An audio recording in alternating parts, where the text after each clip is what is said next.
Already, hello everybody, Jared's Reps here, back with another video, little hiatus from the previous uploads.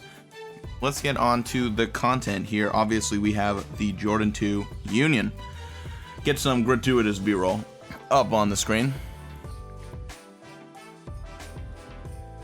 And back to me. Alright, so I'm going to take you guys a little close-up look at the shoe. As you can see, I've already worn it for a couple days, just got it out of the haul. I'll show you guys where it is starting to crease so you guys know how it will look. Not enough shoe YouTubers make videos with the lifetime of the shoe as a factor. A lot of it is when it's brand new, and that's something that I definitely want to do. So jumping in to the details of the sneaker, obviously I'm just gonna look at one because both sneakers are exactly the same. I'll start at the front. The toe box, the toe panel here, all around the strap of the toe, it has got this hairy suede, and it looks absolutely divine. I'm gonna be honest. I love hairy suede. I'm a sucker. And all around the toe box, it is completely covered. All the suit around the whole entirety of the shoe with a couple different panels, all made of the same material, including this big side panel that has the yellowy orange underneath it. On camera, it looks a lot more orangey than it does in person. I'll be honest, it doesn't match with the Union gold laces and the little eyelet and the Union tag. It's not the same shade, it is a little darker, which not sure if that's a flaw with the rep or if that's just how it is. Anyways, the gray suede goes all around the toe strap, loops all around the entire shoe, and is up on the side panels and on the heel. Also on the toe box is this material. It's more like a canvas that covers around the top of the toe box and goes up the side panel a little bit. And also around the lace eyelets is also more of that suede. Taking it around to the side of the shoe, as I already showed you guys a little bit, we've got the little side accent piece with the gray suede over top some of this orangey yellow leather, creating a little accent on the sneaker. I think that it looks killer. I really love this detail.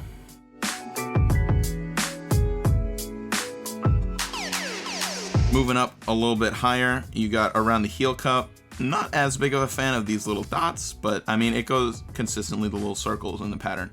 It has more of that canvas material that we saw around the toe, on top of the toe. Of course, the tag thing here, which says HO21 for holiday 2021.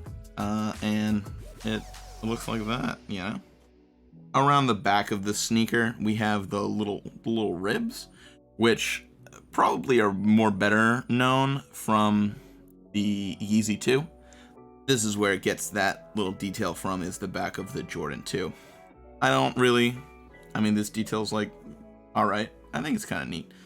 The top of the heel and the ankle collar is this little leather piece with it embossed Nike here. I like it. It's nice and subtle. I like that everything is a subtle gray, yellow, like tan type color variety. Even the branding and stuff, like on the heel. But now we can talk about the big centerpieces of details on the shoe that I feel like, of course, we still got the little ankle tag, but the lace eyelet holder thingies being this bright yellow with the Union LA tag right underneath, and then the big fat tongue. I love how this tongue looks. I love how it feels as well. It feels great on foot because it's held in by two elastic straps. You can see it right there. It has a little elastic straps. I'm really mad that modern Jordan 1s don't have this. Of course, it's staying accurate to how it was back in the 80s. But man, shoes that have little bungee straps holding the tongue in place just make the so much better. So that detail is something worth noting, that the tongue will just stay in place and it's just more comfortable. Getting back to the details, the Union LA little tag is like that. It's very stiff, actually, surprisingly stiff. I didn't think it would be like that. The gold lace eyelets up there, and then this is the tongue. So if I pull the laces down, if I hold the tongue out flat like that, it sort of gets the scrunchies. Of course, it has that little stitch pattern on the sides, the X and box. It has the 4 little corners stitched with red, the Jordan Jumpman, but with the Union text. And then this is reminiscent of the Union Jordan 2's little stitch pattern down on the tongue, which I kind of like that detail. I think it's pretty nice. And now for the on-feet portion. These slip on pretty nice, you know, loosen the top couple of laces, and they come on pretty nicely. The leather on the ankle collar makes your feet slip in pretty nicely when you go put them on. The padding around the ankle collar and the whole tongue and upper and everything is very soft and very comfortable. They're a little hot during the summer, but they are really, really comfortable. Definitely more so than the Jordan 1s I have. These guys crease up pretty bad over at the front with all the panels overlapping, but because of the material, they don't show that bad.